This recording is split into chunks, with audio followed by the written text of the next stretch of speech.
Hello friend, स्वागत है आपका अपने चैनल आज क्लास में। आज की इस वीडियो में मैट्रिक बोर्ड परीक्षा 2021 के लिए सामाजिक विज्ञान का काफ़ी महत्वपूर्ण ऑब्जेक्टिव प्रश्न हम आपको बताएंगे जो एनसीईआरटी पैटर्न पर आधारित है और ये सभी प्रश्न 2021 बोर्ड एग्जाम के लिए काफ़ी महत्वपूर्ण है। तो एक भी प्रश्न को स्किप मत कीजिएगा, शुरू से अंत तक देखिएगा तभी फायदा होगा। और लास्ट में एक होमवर्क प्रश्न है, उसका जवाब आप कॉमेंट बॉक्स में जरूर दीजिएगा। ये शुरू करते हैं यहाँ पे पहले नंबर प्रश्न से। तो यहाँ पे देखिए पहला प्रश्न है, निम्न में से कौन अधात्विक खनिज का उदाहरण है? ए ऑप्शन है सोना, बी ऑप्शन है चांदी, सी ऑप्शन है अब्रक, डी ऑप्शन है टीन। तो इसमें अधात्विक खनिज का कौन है उदाहरण? तो ये अब्रक है, जो अधातु है ये अधात्विक खनिज है, यानी यहाँ पे सी ऑप्शन क्या हो जाएगा? सी हो जाएगा। और ये सभी क्या है? धात्विक खनिज है। और आगे देखिए होमवर्क का जिनका सबसे पहले सही जवाब आया हुआ है सल्लू सिंह बोल रहे हैं गोलघर। प्रश्न ये था कि पटना में निम्न में से क्या स्थित है? तो पटना में गोलघर स्थित है। गोलघर ऑप्शन में था, तो गोलघर जितने बच्चों ने बताया उन सभी बच्चों का आंसर क्या है? बिल्कुल सही है। आइए देखते हैं अगला प्रश्न। यहाँ पे दूसरा प्रश्न है, यहाँ पे देखिए रेगून मिट्टी किस मिट्टी का दूसरा नाम है? काफी महत्वपूर्ण प्रश्न है। ए ऑप्शन है काली मिट्टी, बी ऑप्शन है लाल मिट्टी, सी ऑप्शन है जलोढ़ मिट्टी, डी ऑप्शन है पीली मिट्टी। तो यहाँ पे देखिए रेगून मिट्टी किस मिट्टी का दूसरा नाम है? जो काली मिट्टी होता है उसे ही हम लोग क्या बोलते हैं? रेगून मिट्टी बोलते हैं, यानी यहाँ पे ए ऑप्शन क्या हो जाएगा? बिल्कुल सही हो जाएगा। और काली मिट्टी किस फसल के लिए अधिक उपजाऊ होता है? जो कपास होता है, तो कपास के लिए काली मिट्टी काफी उपजाऊ होती है, कपास उस पर सबसे ज्यादा होता है, यानी यहाँ पे ए ऑप्शन बिल्कुल क्या हो जाएगा? सही हो जाएगा। और अगला जिनका सही कमेंट आया हुआ है सूरज कुमार बोल रहे हैं पटना में गोलघर स्थित है, तो बिल्कुल आपका सही जवाब है। अगर आप भी चाहते हैं कि ऐसे कमेंट हमारे स्क्रीन पे आए तो लास्ट में एक होमवर्क प्रश्न है, बहुत ही आसान सा, उसका क्या कर देना है? कमेंट कर देना है कमेंट बॉक्स में। और चैनल को अभी तक आपने सब्सक्राइब नहीं किया तो सब्सक्राइब कर लीजिए, और साथ में सब्सक्राइब करने के बाद एक बेल आइकन आएगा, उसे ऑल पे दबाइएगा, ताकि जब भी हम वीडियो कोई अपलोड करें तो सबसे पहले नोटिफिकेशन आप तक पहुंचे। और वीडियो को लाइक जरूर कर दीजिएगा। आइए देखते हैं दूसरा, यहाँ पे तीसरा प्रश्न। तीसरा प्रश्न यहाँ पे देखिए टेक्सोल का उपयोग किस में किया जाता है? यहाँ पे देखिए जो टेक्सोल होता है उसका उपयोग किस में किया जाता है? ए ऑप्शन है मलेरिया में, बी ऑप्शन है एड्स में, सी ऑप्शन है कैंसर में, डी ऑप्शन है टीबी में। तो जो टेक्सोल होता है उसका उपयोग हम लोग कहाँ करते हैं? तो इसका उपयोग हम लोग कैंसर के उपचार में करते हैं, यानी यहाँ पे सी ऑप्शन क्या हो जाएगा? बिल्कुल सही हो जाएगा। और अगला जिनका सही कमेंट आया हुआ है राहुल बोल रहे हैं गोलघर, तो बिल्कुल आपका सही जवाब है। आइए देखते हैं अगला प्रश्न। यहाँ पे 4 नंबर प्रश्न है, निम्न में से कौन सी मिट्टी सर्वाधिक उपजाऊ है? काफी महत्वपूर्ण प्रश्न है, पूछे गए कि निम्न में से कौन सी मिट्टी है जो सर्वाधिक उपजाऊ है? ए ऑप्शन है पर्वतीय मिट्टी, बी ऑप्शन है मरुस्थलीय मिट्टी, सी ऑप्शन है पीली मिट्टी, डी ऑप्शन है जलोढ़ मिट्टी। तो कौन सी मिट्टी सबसे अधिक उपजाऊ होती है? तो जो जलोढ़ मिट्टी होती है वो सबसे अधिक उपजाऊ मिट्टी होती है, यानी यहाँ पे डी ऑप्शन क्या हो जाएगा? बिल्कुल सही हो जाएगा। डी ऑप्शन क्या हो जाएगा? बिल्कुल सही हो जाएगा। जलोढ़ मिट्टी क्या हो जाएगा? बिल्कुल सही हो जाएगा। और जलोढ़ मिट्टी पूरे भारत में सबसे ज्यादा मिट्टी जो पाई जाती है वो जलोढ़ मिट्टी ही पाई जाती है। और अगला जिनका सही कमेंट आया हुआ है बिहारी बाबू बोल रहे हैं गोलघर, तो बिल्कुल आपका सही जवाब है। आइए देखते हैं अगला प्रश्न। यहाँ पे अगला प्रश्न है 5 नंबर, काफी महत्वपूर्ण है। एशिया का सबसे बड़ा परमाणु विद्युत गृह कहाँ स्थित है? ए ऑप्शन है तारापुर, बी ऑप्शन है कलपक्कम, सी ऑप्शन है नरोरा, डी ऑप्शन है कैगा। तो यहाँ पे देखिए एशिया का सबसे बड़ा परमाणु विद्युत गृह पूछा गया है कि कहाँ है, तो ये कहाँ पे है? तारापुर या महाराष्ट्र में है। ये एशिया का सबसे बड़ा परमाणु विद्युत गृह कहाँ पे है? तारापुर महाराष्ट्र, यानी ए ऑप्शन यहाँ क्या हो जाएगा? बिल्कुल सही हो जाएगा। और अगला जिनका सही कमेंट आया है शशि कुमार पाठक बोल रहे हैं कि पटना में गोलघर है, तो बिल्कुल आपका सही जवाब है। आइए देखते हैं अगला प्रश्न। यहाँ पे अगला प्रश्न है 6 नंबर, 1 टन इस्पात बनाने में कितने मैग्नीज का उपयोग होता है? यहाँ पे पूछा गया कि अगर 1 टन इस्पात बनाना हो तो उसमें कितने मैगजीन का उपयोग किया जाता है? मैग्नीज का। ए ऑप्शन है 5 kg, बी ऑप्शन है 15 kg, सी ऑप्शन है 10 kg, डी ऑप्शन है 20 kg। तो यहाँ पे देखिए 1 टन इस्पात बनाने में कितने मैग्नीज का उपयोग किया जाता है? तो 10 kg मैग्नीज का उपयोग किया जाता है, तो यहाँ पे सी ऑप्शन क्या हो जाएगा? बिल्कुल सही हो जाएगा। और अगला जिनका सही कमेंट आया हुआ है अभिषेक आनंद बोल रहे हैं गोलघर, तो बिल्कुल आपका सही जवाब है। आइए देखते हैं अगला प्रश्न। यहाँ पे 7 नंबर प्रश्न देखिए काफी महत्वपूर्ण है, गोंडवाना समूह में किसका निर्माण हुआ था? जो गोंडवाना समूह है उसमें किसका निर्माण सबसे अधिक हुआ था? ए ऑप्शन है सोना, बी ऑप्शन है हीरा, सी ऑप्शन है कोयला, डी ऑप्शन है चांदी। तो गोंडवाना समूह में किसका निर्माण सबसे अधिक हुआ था? तो कोयला सबसे अधिक हुआ था। तो यहाँ पे सही जवाब हो जाएगा सी ऑप्शन क्या हो जाएगा यहाँ पे बिल्कुल सही हो जाएगा। और अगला जिनका सही कमेंट आया हुआ है सिद्धार्थ वर्मा बोल रहे हैं गोलघर, तो बिल्कुल आपका सही जवाब है। आइए देखते हैं अगला प्रश्न यहाँ पे 8 नंबर प्रश्न है, रेल वर्कशॉप कहाँ स्थित है? जो रेल वर्कशॉप है वो कहाँ स्थित है इसमें पूछा गया है। ए ऑप्शन है जमालपुर, बी ऑप्शन है पटना, सी ऑप्शन है छपरा, डी ऑप्शन है गोंडा। तो यहाँ पे देखिए जो रेल वर्कशॉप है वो कहाँ स्थित है? तो रेल वर्कशॉप जमालपुर में स्थित है, यानी यहाँ पे ए ऑप्शन क्या हो जाएगा बिल्कुल सही हो जाएगा। और अगला जिनका सही कमेंट आया हुआ है प्रदुमन कुमार बोल रहे हैं पटना में गोलघर स्थित है, तो बिल्कुल आपका सही जवाब है। आइए देखते हैं अगला प्रश्न यहाँ पे काफी महत्वपूर्ण है 9 नंबर प्रश्न। यहाँ पे देखिए खाद कारखाना कहाँ स्थित है? जो खाद कारखाना है वो पूछा गया है कि कहाँ स्थित है। ए ऑप्शन है आरा, बी ऑप्शन है पटना, सी ऑप्शन है बरौनी, डी ऑप्शन है जमशेदपुर। तो यहाँ पे देखिए जो खाद कारखाना है वो कहाँ स्थित है? तो ये बरौनी में स्थित है, यानी यहाँ पे सी ऑप्शन यहाँ पे क्या हो जाएगा बिल्कुल सही हो जाएगा। और अगला जिनका सही कमेंट आया है संतोष कुमार सिंह बोल रहे हैं गोलघर, तो बिल्कुल आपका सही जवाब है। आइए देखते हैं अगला प्रश्न यहाँ पे 10 नंबर प्रश्न। देखिए भूकंप की तीव्रता किससे मापी जाती है? जब भूकंप आता है तो उसकी तीव्रता को मापा जाता है, तो उसकी तीव्रता को किससे मापा जाता है यहाँ पे पूछा गया है। ए ऑप्शन है मल्टीमीटर, बी ऑप्शन है फोकस, सी ऑप्शन है रिएक्टर स्केल, डी ऑप्शन है सुनामी। काफी महत्वपूर्ण है परीक्षा की दृष्टि से ये प्रश्न। तो यहाँ पे देखिए पूछा गया है कि भूकंप की तीव्रता किससे मापा जाता है? तो इस रिएक्टर स्केल से मापा जाता है, यानी यहाँ पे सी ऑप्शन क्या हो जाएगा बिल्कुल सही हो जाएगा। और अगला जिनका सही कमेंट आया है प्रशांत यदुवंशी यादव बोल रहे हैं गोलघर, तो बिल्कुल आपका सही जवाब है। आइए देखते हैं अगला प्रश्न यहाँ पे।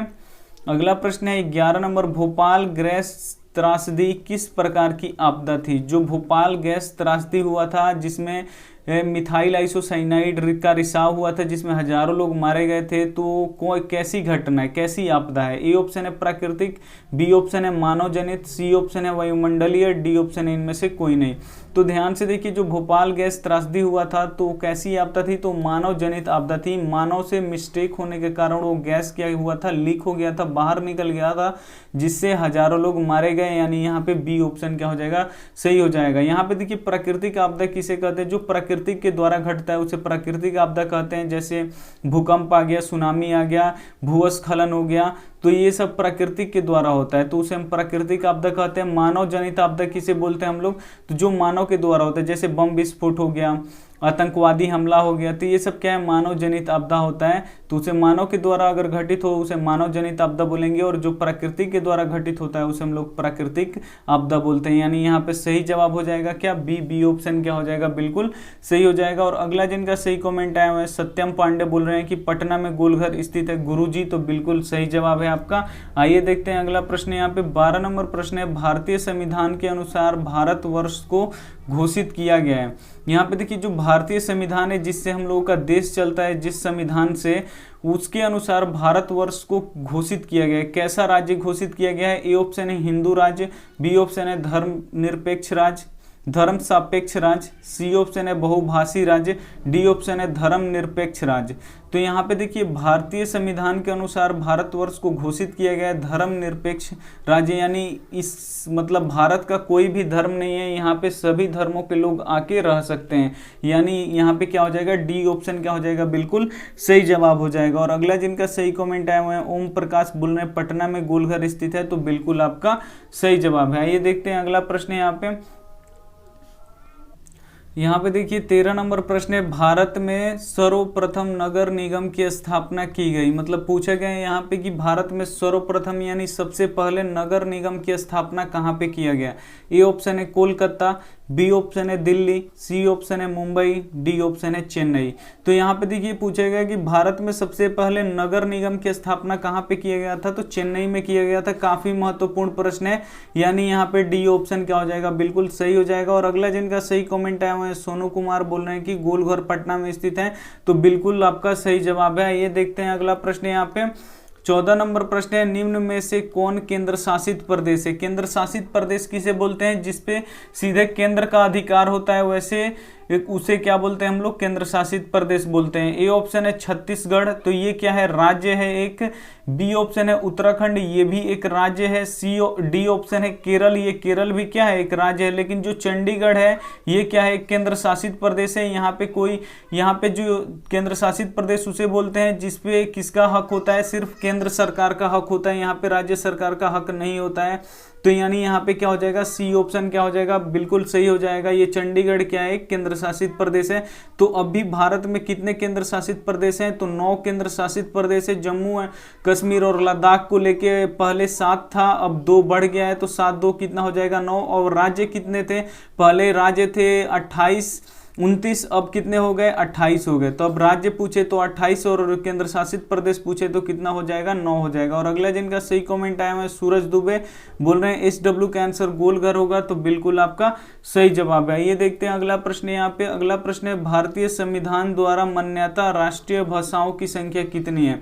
यहाँ पे देखिए, भारतीय संविधान द्वारा मान्यता राष्ट्रीय भाषाओं की संख्या कितनी है, यानी जो हमारा भारतीय संविधान है उसमें कितने भाषा को राष्ट्रीय भाषा यहाँ पे घोषित किया गया है। ए ऑप्शन है यहाँ पे देखिए 15, बी ऑप्शन है 18, सी ऑप्शन है 19, डी ऑप्शन है 22। तो 22 जो भाषा है वो राष्ट्रीय भाषा की मान्यता दे दी गई है, यानी डी ऑप्शन यहाँ पे क्या हो जाएगा, बिल्कुल सही हो जाएगा। और अगला जिनका सही कमेंट आया हुआ है रवि रंजन, बोल रहे हैं गोलघर होगा, तो बिल्कुल आपका सही जवाब है। आइए देखते हैं अगला प्रश्न। यहाँ पे अगला प्रश्न यहाँ पे देखिए 16 नंबर प्रश्न है, सूचना का अधिकार आंदोलन की शुरुआत कहां से हुई।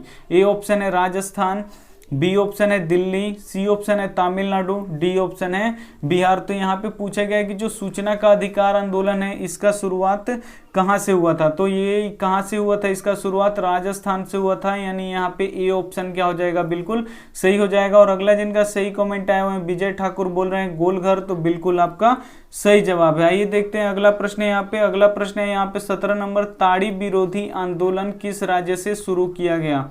जो ताड़ी विरोधी आंदोलन है उसकी शुरुआत कहां से हुई, ये पूछा गया है। ए ऑप्शन है बिहार, बी ऑप्शन है उत्तर प्रदेश, सी ऑप्शन है आंध्र प्रदेश, डी ऑप्शन है तमिलनाडु। तो यहाँ पे ताड़ी विरोधी आंदोलन किस राज्य से शुरू किया गया था, तो ये आंध्र प्रदेश से शुरू किया गया था, यानी यहाँ पे सी ऑप्शन क्या हो जाएगा, बिल्कुल सही हो जाएगा। और अगला जिनका सही कमेंट आया हुआ है नीरज कुमार, बोल रहे हैं कि पटना में गोलघर स्थित है, तो बिल्कुल आपका सही जवाब है। आइए देखते हैं अगला प्रश्न। यहाँ पे अगला प्रश्न है 18 नंबर, भारत में दल बदल कानून किस वर्ष लागू किया गया। यहाँ पे पूछा गया कि भारत में जो दल बदल कानून है वो कब किस वर्ष लागू किया गया। ए ऑप्शन है 1975, बी ऑप्शन है 1980, सी ऑप्शन है 1985, डी ऑप्शन है 1990।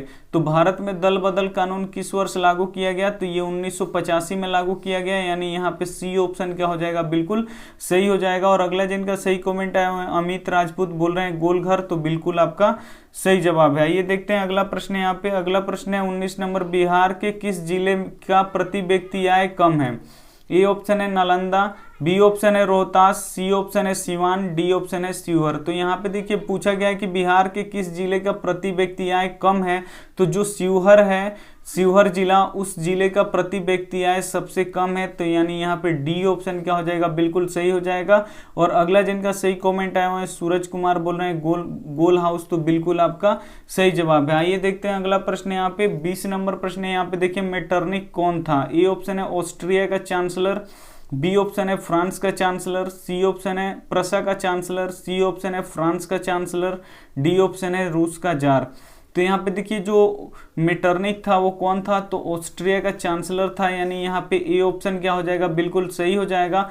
और अगर अभी तक आपने चैनल को सब्सक्राइब नहीं किया है तो ऐसे रेड कलर का सब्सक्राइब बटन है उसे दबा दीजिए, और साथ में ऐसे एक बेल आइकन आएगा, इसे ऑल पे दबाइएगा, ताकि जब भी हम कोई वीडियो अपलोड करें तो सबसे पहले नोटिफिकेशन आप तक पहुंचे।